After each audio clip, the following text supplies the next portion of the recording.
ಜನಸಾಮಾನ್ಯರ ನೇರ ಪ್ರಶ್ನೆಗಳು, ಜನಪ್ರತಿನಿಧಿಗಳ ನೇರ ಉತ್ತರ. ಇದೇ ವಿಶೇಷ ಕಾರ್ಯಕ್ರಮ ಮೆಗಾಫೈಟ್. ಮೆಗಾಫೈಟ್ಗೆ ತಮ್ಮೆಲ್ಲರಿಗೂ ಕೂಡ ಸ್ವಾಗತ. ಇವತ್ತು ನಾವು ಎತ್ಕೊಂಡಿರುವಂತಹ ವಿಷಯ ಕೊಪ್ಪಳ ಉಪಚುನಾವಣೆ ಗೆಲುವಿನ ಕಪ್ಪ ಯಾರಿಗೆ ಅನ್ನುವಂಥದ್ದು. ಇದಕ್ಕೆ ಸಂಬಂಧಪಟ್ಟ ಮಾತಾಡಲಿಕ್ಕೆ ಕರಡಿ ಸಂಗಣ್ಣ ನಮ್ಮ ಜೊತೆಗಿದ್ದಾರೆ, ಬಿಜೆಪಿಯ ನಾಯಕರು. ಕರಡಿ ಸಂಗಣ್ಣವರೇ, ಕಾರ್ಯಕ್ರಮಕ್ಕೆ ತಮಗೆ ಸ್ವಾಗತ. ಅದೇ ರೀತಿ ಬಸವರಾಜ್ ಹಿಟ್ನಾಳಿದ್ದಾರೆ, ಕಾಂಗ್ರೆಸ್ ಮುಖಂಡರು. ಹಿಟ್ನಾಳವರೇ, ತಮಗೂ ಕೂಡ ಕಾರ್ಯಕ್ರಮಕ್ಕೆ ಸ್ವಾಗತ. ನನ್ನ ಎಡಭಾಗದಲ್ಲಿದ್ದಾರೆ ವಿಠಪ್ಪ ಗೋರಂಟ್ಲಿ, ಪಕ್ಷೇತರ ಅಭ್ಯರ್ಥಿ. ವಿಠಪ್ಪರೇ, ತಮಗೂ ಕೂಡ ಕಾರ್ಯಕ್ರಮಕ್ಕೆ ಸ್ವಾಗತ. ಅವರ ಪಕ್ಕದಲ್ಲಿರುವಂಥವರು ಪ್ರದೀಪ್ ಗೌಡ ಮಾಲಿ ಪಾಟೀಲ್, JDS ಮುಖಂಡರು. ಪ್ರದೀಪ್, ತಮಗೂ ಕೂಡ ಕಾರ್ಯಕ್ರಮಕ್ಕೆ ಸ್ವಾಗತ. ಸೊ ಇದೆಲ್ಲದರ ಜೊತೆಗೆ ಬಹಳಷ್ಟು ಜನ ಪ್ರಮುಖರು ಬಂದಿದ್ದೀರಿ. ಇಲ್ಲಿ CC ಪಾಟೀಲ್ ಇದ್ದಾರೆ, ಹೊರಟ್ಟಿ ಅವರಿದ್ದಾರೆ, ಯತ್ನಾಳ್ ಅವರಿದ್ದಾರೆ, ರಾಯರೆಡ್ಡಿ ಅವರಿದ್ದಾರೆ.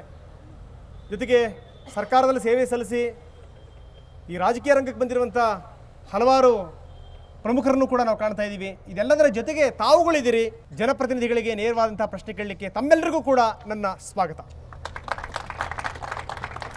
ಬನ್ನಿ, ನನ್ನ ಮೊದಲನೇ ಪ್ರಶ್ನೆ ಆರಂಭ ಆಗ್ತಾ ಇದೆ ಮೆಗಾಫೈಟ್ನಲ್ಲಿ ಕರಡಿ ಸಂಗಣ್ಣವ್ರ ಜೊತೆಗೆ. ಕರಡಿ ಸಂಗಣ್ಣವರೇ, ಇವತ್ತು ಉಪಚುನಾವಣೆ ಏನಾಗ್ತಾ ಇದೆ ಅದರ ಪೂರ್ತಿ ಕ್ರೆಡಿಟ್ ನಿಮಗೆ ಸೇರಬೇಕು. ನಿಮ್ಮಿಂದಾಗಿನೇ ಮತ್ತವರಿಗೆ ಎರಡೆರಡು ಸರಿ ಮತ ಹಾಕುವಂಥ ಯೋಗ ಬಂದಿರುವಂಥದ್ದು. ಹೌದು, ನಾನು ಕೂಡ ಅದನ್ನು ಒಪ್ಕೊಳ್ತಾ ಇದ್ದೇನೆ. ಕಾರಣ, ನನ್ನ ಕ್ಷೇತ್ರದ ಮತದಾರ ಬಂಧುಗಳು, ಹಿರಿಯರು, ಸಾಹಿತಿಗಳು, ಬುದ್ಧಿಜೀವಿಗಳು, ಯುವ ನಾಯಕರು ಕೂಡ ನನಗೆ ಈ ಕ್ಷೇತ್ರದಿಂದ 3 ಬಾರಿ ಶಾಸಕನಾಗಿ ಆಯ್ಕೆ ಮಾಡಿ ಕಳಿಸಿರ್ತಕ್ಕಂಥ ಕೀರ್ತಿ ಅವ್ರಿಗೆ ಹೋಗುತ್ತದೆ ಅಂತೇಳಿ ಈ ಸಂದರ್ಭದಲ್ಲಿ ನಾನು ಭಾವಿಸ್ಕೊಳ್ತೇನೆ. ಕಾರಣ, ಈ ಚುನಾವಣೆಯನ್ನು ನನ್ನ ಹಿತೈಷಿಗಳು ಮತ್ತು ಅನೇಕ ಅಭಿವೃದ್ಧಿ ಪರ ಇರತಕ್ಕಂಥ ಅಭಿಮಾನಿಗಳ ಒಂದು ಸಹಮತದಿಂದ ನಾನು ಚುನಾವಣೆಯನ್ನು ನಾನೇ ನೇರವಾಗಿ ಆಹ್ವಾನವನ್ನು ಮಾಡಿದ್ದೇನೆ ಅಂತೇಳಿ ಹೇಳಲಿಕ್ಕೆ ಬಯಸ್ತೀನಿ. ಅಲ್ಲ, ಯಾವ ಉದ್ದೇಶ, ಏನ್ ಮೂಲ ಉದ್ದೇಶ ಇತ್ತು ನಿಮ್ದು? ಅಭಿವೃದ್ಧಿ. ತಾವು ಹಿಂದೆ ಕಾಂಗ್ರೆಸ್ನಲ್ಲಿ ಇದ್ರಿ, ಕಾಂಗ್ರೆಸ್ ಅಲ್ಲಿ ತಣ್ಣಗಿರ್ಬೋದಾಗಿತ್ತು. ಕಾಂಗ್ರೆಸ್ನಲ್ಲಿ ಇಲ್ಲ, ನಾನು JDS ಬಂದ್ರಿ. ಕಾಂಗ್ರೆಸ್ನಲ್ಲಿ ಕಾಂಗ್ರೆಸ್ ಹೌದಲ್ವ ತಾವು? 78ರಲ್ಲಿ ನಾನು ತಾಲೂಕು ಬೋರ್ಡ್ ಸದಸ್ಯನಾದಾಗ ಕಾಂಗ್ರೆಸ್ಲಿಂದ ಆಯ್ಕೆ ಆಗಿದೆ. ಓಕೆ, ಸೊ ಅಲ್ಲಿಂದ JDS ಬಂದ್ರಿ. JDS ನಂತರ ಮತ್ತೆ ಜನತಾ ಪಕ್ಷ ಅವೆಲ್ಲ, ಮತ್ತೆ JDU. ಅಲ್ಲ, ಈಗ ಕಮಲದ ಕೆಸರು ಅನ್ನುವಂಥದ್ದು ದುರ್ನಾತ ಬೀರ್ತಾ ಇದೆ. ಇಂಥ ಸಂದರ್ಭದಲ್ಲಿ ಏನ್ ಮಾಡ್ತೀರಿ? ಬಿಜೆಪಿ ಬಂದು ಗೆಲ್ತೀರಿ ಕೆಸರು ಅಂತಂದ್ರೆ ಭಾವನೆಗಳನ್ನ ವಿಂಗಡಿಸಿದಾಗ ಬೇರೆ ಬೇರೆ ಅರ್ಥವನ್ನು ಕಲ್ಪಿಸಿಕೊಡ್ತಕ್ಕಂಥದ್ದನ್ನು ಕೂಡ ನಾವು ಭಾವಿಸಬಹುದು. ಕೆಸರಿನಲ್ಲೇ ಕಮಲ್ ಹುಡ್ತದೆ. ಕೆಸರು ಅತ್ಯಂತ ಏನು ಇವತ್ತು ಜರಡಿ ಹಿಡಿದು ಮಣ್ಣು ಅಂತೇಳಿ ಕೂಡ ನಾವು ಭಾವಿಸ್ಬೇಕಾಗ್ತದೆ. ತಮಗೆ ವಿಶ್ವಾಸ ಇದೆ ಹಾಗಾದ್ರೆ? 100%. Yes sir. ಸೊ ಹಿಟ್ನಾಳ್ ಅವರೇ, ತಾವೇನು ಹೇಳ್ತೀರಿ? ಇಲ್ಲ, ಇವತ್ತಿನ ಸಿಚುವೇಷನ್ನಲ್ಲಿ ನನಗೆ ಕೂಡ ಈ ಕ್ಷೇತ್ರದ ಜನತೆ 2004ರಿಂದ ಹಿಡಿದು 2008ರವರೆಗೆ ಶಾಸಕನಾಗಿ ಸೇವೆ ಸಲ್ಲಿಸ್ತಕ್ಕಂಥ ಅವಕಾಶವನ್ನು ಕಲ್ಪಿಸಿಕೊಟ್ಟಿದ್ದರು. ನಿಜವಾಗಲೂ ನಾನು ಅವರಿಗೆ ವೈಯಕ್ತಿಕ ಅಭಿನಂದನೆಗಳನ್ನು ಸಲ್ಲಿಸ್ತೇನೆ. ಆದರೆ ನನಗಿಂತ ಪೂರ್ವದಲ್ಲಿ 10 ವರ್ಷ, ಅಂದರೆ 94ರಿಂದ ಹಿಡಿದು 2004ರವರೆಗೆ ಸನ್ಮಾನ ಶ್ರೀ ಕರಡಿ ಸಂಗಣ್ಣವರು ಶಾಸಕರಾಗಿದ್ದರು. ಒಂದು ಸರ್ತಿ ಪಕ್ಷೇತರಾಗಿದ್ದರು, ಒಂದು ಸರ್ತಿ ಏನಂತೆಲ್ಲ JDUದಿಂದ ಆಯ್ಕೆಯಾಗಿದ್ದರು. ಈ ಕ್ಷೇತ್ರದಲ್ಲಿ ಇದು ಜಿಲ್ಲೆಯಾಗಿ 12 ವರ್ಷ ಆದರೂ ಸಹಿತವಾಗಿ ಇನ್ನೂ ಕೂಡ ಮೂಲಭೂತವಾಗಿರ್ತಕ್ಕಂಥ ಸೌಕರ್ಯಗಳ ಕೊರತೆಯಿಂದ ಇನ್ನು ನಾವು ಕಾಣ್ತಾ ಇದ್ದೇವೆ. ಒಳ್ಳೆಯ ಕುಡಿಯೋ ನೀರಿನ ವ್ಯವಸ್ಥೆ ಇರಲಿಲ್ಲ, ಶಿಕ್ಷಣ ಸಂಸ್ಥೆಗಳು ಇರಲಿಲ್ಲ, ಆಮೇಲೆ ಇಲ್ಲಿ ಒಳ್ಳೆಯ ಬಸ್ ಸ್ಟ್ಯಾಂಡ್ ಇದ್ದಿದ್ದಿಲ್ಲ. ಆಗ ನಮ್ಮ ಸಮ್ಮಿಶ್ರ ಸರ್ಕಾರದಲ್ಲಿ ಆಗಿರ್ತಕ್ಕಂಥದ್ದು ಬಸ್ ಸ್ಟ್ಯಾಂಡು, ಆಮೇಲೆ ಇಲ್ಲಿ ವಿದ್ಯಾ ಶಿಕ್ಷಣ ಕ್ಷೇತ್ರಗಳಿಲ್ಲ. ಹೀಗಾಗಿ ಇದು ಹೆಚ್ಚಿನ ಈ ಕ್ಷೇತ್ರ ಅಭಿವೃದ್ಧಿ ಆಗಿಲ್ಲ ಅಂದರೆ ಅದಕ್ಕೆ 12ನೇ ಭಾಗದಷ್ಟು ಶಾಸಕರ ಜವಾಬ್ದಾರಿ, ಒಂದು 20 ಪೈಸೆ ಭಾಗದಷ್ಟು ನಾನು ಜವಾಬ್ದಾರಿ ಇದ್ದೀನಿ. ಇಲ್ಲ, ಕೇಳ್ರಿ, ಇಲ್ಲಿ ನನ್ನ ಅವಧಿಯಲ್ಲಿ ಅದು ದುರದೃಷ್ಟವಶಾತ್ ಏನಾಯ್ತಂದರೆ, ನಾನು ಆಯ್ಕೆಯಾದೆ, ರಾಜ್ಯದಲ್ಲಿ ಸಮ್ಮಿಶ್ರ ಸರ್ಕಾರ ಬಂತು. ಅದು ಕೇವಲ 20 ತಿಂಗಳು ಮಾತ್ರ. ಆ ಇನ್ನು 20 ತಿಂಗಳು BJP ಮತ್ತು JDSನ ಮೈತ್ರಿ ಸರ್ಕಾರ ಇದ್ದು ನಾವು ವಿರೋಧ ಪಕ್ಷದಲ್ಲಿ ಕುಂದಿರ್ತಕ್ಕಂಥ ವ್ಯವಸ್ಥೆ ಆಯಿತು. ನಾನು ಈ 20 ತಿಂಗಳ ಅವಧಿಯಲ್ಲಿ ಸಾಕಷ್ಟು ಕೆಲಸಗಳು ಮಾಡಿದ್ದೇನೆ. ಒಂದು 4 ಹೈಸ್ಕೂಲ್ಗಳು ತಂದಿದ್ದೇವೆ, 3 ಪದವಿ ಪೂರ್ವ ಕಾಲೇಜ್ ತಂದಿದ್ದೇವೆ, ಡಿಗ್ರಿ ಕಾಲೇಜ್ ತಂದಿದ್ದೇವೆ, ಆಮೇಲೆ 705 ಕೊಳವೆ ಬಾವಿ ಹಾಕ್ಸಿದ್ದೇವೆ.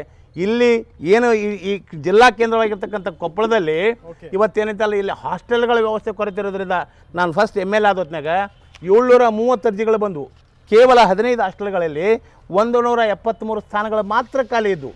ಯಾರು ಕೇಳಿರಿ, 550ಕ್ಕೂ ಮೇಲ್ಪಟ್ಟ ಜನರನ್ನು, ಯಾಕೆಂದರೆ ಎಲ್ಲ ಬಡವರು. ಇಲ್ಲಿ PUC ಎಲ್ಲೆಲ್ಲಿ ನಮ್ಮ ಗ್ರಾಮೀಣ ಮಟ್ಟದಲ್ಲಿಲ್ಲ, ಜಿಲ್ಲೆಯಲ್ಲಿ ಕೇವಲ ಭಾಗ್ಯನಗರ ಅಂದ್ಬಿಟ್ರೆ ಎಲ್ಲಿ ಪದವಿ ಪೂರ್ವ ಕಾಲೇಜ್ ಇದ್ದಿಲ್ಲ. ಒಂದು ಮೆಚ್ಚಬೇಕು ಹಿಟ್ನಾಳ್ ಅವರೇ, ತಮ್ದು ಹಿಟ್ ಅಂಡ್ ರನ್ ಕೇಸ್ ಅಲ್ಲ, ಹಿಟ್ ಅಂಡ್ ವಿನ್ ಕೇಸ್ ಅಂತ ಅನಿಸ್ತಾ ಇದೆ.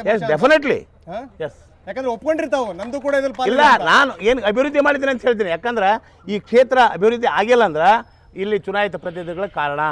ಯಾಕಂದ್ರೆ ಅಲ್ಲ, ಒಂದ್ ಮಾತು ಮಾತ್ರ ನಿಜ, ನಿಮ್ಮಿಬ್ಬರ ನಡುವೆ ಬಹಳ ಚಲೋ ಅಂಡರ್ಸ್ಟ್ಯಾಂಡಿಂಗ್ ಐತಿ ಅಂತ. ಒಬ್ರು ಒಂದ್ಸರಿ ನೀವು ಗೆದ್ದು ಬರ್ರಿ, ಒಂದ್ಸರಿ ನಾನು ಬರ್ತೀನಿ. ಇಲ್ಲ, ನಿಜವಾಗ್ಲೂ ಅದನ್ನು ವಾಪಸ್ ತೆಗಿಬೇಕು. ಅಂಡರ್ಸ್ಟ್ಯಾಂಡಿಂಗ್ ರಾಜಕೀಯದಲ್ಲಿ ಅಂಡರ್ಸ್ಟ್ಯಾಂಡಿಂಗ್ ಪದ್ಧತಿನೇ ಇಲ್ಲ. ಅಲ್ಲ, ಒಂದ್ಸರಿ ನೀನ್ ಗೆಲ್ಪ, ಒಂದ್ಸರಿ ನಾನ್ ಗೆಲ್ತೀನಿ.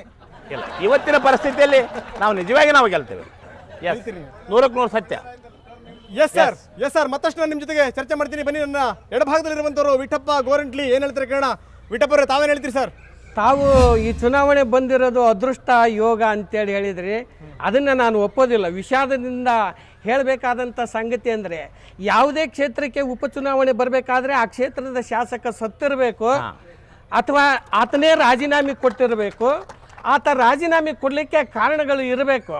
ಆದರೆ ಇಲ್ಲೇನಾಗಿದೆ, ಮತದಾರರು 5 ವರ್ಷದ ಅವಧಿಗಾಗಿ ಚುನಾಯಿಸಿ ಕಳಿಸಿರ್ತಾರೆ. ಆ ಅವಧಿಯನ್ನು ಪೂರೈಸಬೇಕಾದಂಥದ್ದು ಶಾಸಕರಾದಂಥವರ ಕರ್ತವ್ಯ.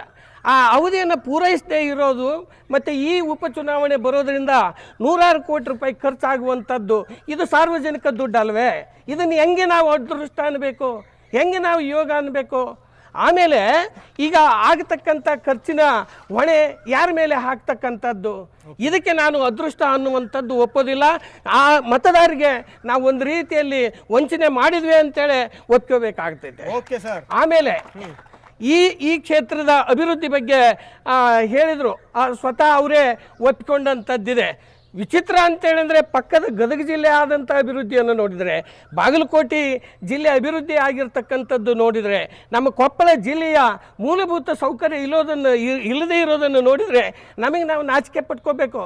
ಒಂದು ರಸ್ತೆ ಹೋಗಿ ನೋಡ್ರಿ, ಹಳ್ಳಿಗಳೊಳಗೆ ಯಾವ ರಸ್ತೆನೂ ಸರಿಯಾದಂಥದ್ದಿಲ್ಲ, ಸರಿಯಾದಂಥ ಸಂಪರ್ಕ ಸಾಧನೆಗಳಿಲ್ಲ. ಹೀಗೆಲ್ಲ ಒಂದಿಷ್ಟು ಏನೋ ಕೆಲಸಗಳಾಗಿರ್ತಕ್ಕಂಥದ್ದನ್ನೇ ಅಗದಿ ದೊಡ್ಡದಾಗಿ ಹೇಳ್ಕೊಂಡು ಬಿಟ್ಟರೆ ಅದು ಶಾಸಕರಾಗಿ ಮಾಡಬೇಕಾದಂಥ ಕರ್ತವ್ಯ. ಅದು ನಾನು ಮಾಡಿದೆ ಅನ್ನುವಂಥದ್ದಕ್ಕಿಂತಲೂ ಈ ಹಿನ್ನೆಲೆಯಲ್ಲಿ ನಮ್ಮ ಕೊಪ್ಪಳ ಭಾಳಷ್ಟು ಹಿಂದುಳಿದಿರ್ತಕ್ಕಂಥದ್ದಕ್ಕೆ ಎಲ್ಲ ನಾಯಕರು ಕೂಡ ಕಾರಣ ಅಂತೇಳಿ ನಾನು ಹೇಳಲಿಕ್ಕೆ ಇಷ್ಟಪಡ್ತೀನಿ. ಬರಬಾರ್ದಾಗಿದ್ದಂಥ ಚುನಾವಣೆ ಬಂದಿದೆ. ಇವಾಗ ನಾನು ಪ್ರಚಾರಕ್ಕೆ ಹೋದಾಗ ಜನ ಅನ್ನೋದು ನೋಡಿದರೆ, ಹಿಂದಿನ ಶಾಸಕರು ಏನೇನು ಮಾಡಲಿಲ್ಲ, ನನಗೆ ಕೇಳೇ ಬಂದಿದ್ದೆ ನಾನು ಹೇಳಬೇಕಾಗತ್ತೆ ಹೊರತು ನನಗೆ ವೈಯಕ್ತಿಕವಾದಂಥ ಹೇಳೋದಲ್ಲ. ಎಲ್ಲಿ ಹೋದರೂ ನಮ್ಮನ್ನು ಮಾರ್ಕೊಂಡು ಹೋಗ್ಯಾರಿ ಅನ್ನೋದೇ ಹೇಳಕತ್ಬಿಟ್ರಿ. ಇವಾಗ ನಾವು ಅದನ್ನು ಯಾರಿಗೂ ಟೀಕೆನೂ ಮಾಡ್ತಾ ಇಲ್ಲ ವೈಯಕ್ತಿಕವಾಗಿ. ಯಾಕಂದ್ರೆ ಅವ್ರವ್ರು ಮಾಡಿದ್ದು ಅವ್ರವ್ರು ಉಣ್ತಾರೆ ಬಿಡಪ್ಪ, ನಾವು ಯಾಕೆ ಇದು ಮಾಡೋಣ, ನಾವು ಒಂದು ಜನ ಒಳ್ಳೆ ಕೆಲಸ ಮಾಡಲಿಕ್ಕೆ ಬಂದಿದ್ದೀವಿ, ನಾವು ಮಾಡ್ತೀವಿ ಅಂತಂದು ವಿಶ್ವಾಸ ಚಲೋದಂಕರ ಉಣ್ಣೋದಿಲ್ಲ, ಸಾಧ್ಯನೇ ಇಲ್ಲ ಉಣ್ಲಿಕ್ಕೆ. ಮತ ಹಾಕಿ ತೋರಿಸ್ತಾರಲ್ಲ ಏನಾಗುತ್ತಂತಂದು. ಇವಾಗ ನಂದೊಂದು ಪ್ರಶ್ನೆ ಇದೆ ತಮ್ಮ ನಾಲ್ವರಿಗೂ ಕೂಡ, ಯಾರನ್ನ ನಂಬೇಕು ಈ ನಾಲ್ವರಲ್ಲಿ ಅಂತ? ಯಾಕಂದ್ರೆ ಎಲ್ಲರೂ ಕೂಡ ಯಾವ್ಯಾವ ಪಕ್ಷದಲ್ಲಿ ಇದ್ದವರು, ಇನ್ನು ಯಾವ್ಯಾವ ಪಕ್ಷಕ್ಕೆ ಬಂದಿರೋರು, ನಾಳೆ ಎಲ್ಲಿರ್ತಾರೋ ಏನು ಮಾಡ್ತಾರೋ ದೇವರಿಗೆ ಗೊತ್ತು ಅಂತ ಜನ ಅನುಮಾನದಿಂದ ನೋಡ್ತಾ ಇದ್ದಾರೆ. ಏನಂತೀರಿ ವಿಠಪ್ಪ, ತಮ್ಮ ಹತ್ರ ಉತ್ತರ ಇದೆಯಾ ಇದಕ್ಕೆ? ಅದು ನಿಜವಾದಂಥ ಸಂಗತಿ. ಅದಕ್ಕೇನೆ ಇವಾಗ 3 ಪಕ್ಷಗಳು ಭಾಳಷ್ಟು ಎಲ್ಲರೂ ಜೈಲು ಸೇರ್ತಕ್ಕಂಥದ್ದನ್ನು ಪ್ರತ್ಯಕ್ಷ ಕಾಣ್ತಾ ಇದ್ದೇವೆ ನಾವು. ಇಂಥ ಹೊತ್ತಿನೊಳಗೆ ಅಲ್ಲಿ ಅನೇಕ ರೀತಿಯ ಹಗರಣಗಳು ಕಣ್ಣೆದುರಿಗೆ ಎದ್ದು ಡಾಲಾಗಿ ಹೊಡಿತಾ ಇವೆ. ಇವು ಮತದಾರರಲ್ಲಿ ರೊಚ್ಚು ಮೂಡಿಸಿದೆ, ಸಿಟ್ಟು ಮೂಡಿಸಿದೆ, ರಾಜಕೀಯದ ಬಗ್ಗೆ ಹೇಸಿಗೆ ಹುಟ್ಟಿಸಿದೆ. ಎಸ್ ಸರ್, ಮತ್ತಷ್ಟು ನಾನು ನಿಮ್ಗಳ ಜೊತೆ ಚರ್ಚೆ ಮಾಡ್ತೀನಿ. ಜೊತೆಗೆ ನಮ್ಮ ಪಕ್ಷದ ಪ್ರಮುಖರುಗಳು ಕೂಡ ಸಾಕಷ್ಟು ಜನ ಇದ್ದಾರೆ, ಜೊತೆ ಕಾರ್ಯಕರ್ತರು ಕೂಡ ಹೆಚ್ಚಿನ ಸಂಖ್ಯೆಯಲ್ಲಿದ್ದೀರಿ. ನಾಯಕರ ಮಾತುಗಳನ್ನು ಕೇಳಿದ್ರಿ, ನಿಮ್ಮ ಪ್ರಶ್ನೆ ಏನು, ನಾಯಕರ ಉತ್ತರ ಏನು ನೋಡೋಣ. ಆದರೆ ಅದಕ್ಕಿಂತ ಮೊದಲು ಒಂದು ಪುಟ್ಟ ವಿರಾಮ. ಅವ್ರ ದತ್ತಕ್ಕೆ ನಮ್ಮನ್ನ ಯಾರನ್ನೂ ತಗೋದಿಲ್ಲ, ಮತಕ್ಷೇತ್ರ ತಗೋದಿಲ್ಲ, ಅವ್ರೊಬ್ಬರನ್ನೇ ತೊಗೊಂಡ್ಬಿಟ್ಟಿದ್ದಾರೆ ಅವ್ರ ಜೀವನದಲ್ಲಿ. ಅದು ಶೋಭಾ ಕರಂದ್ಲಾಜೆ ಅಷ್ಟೇ.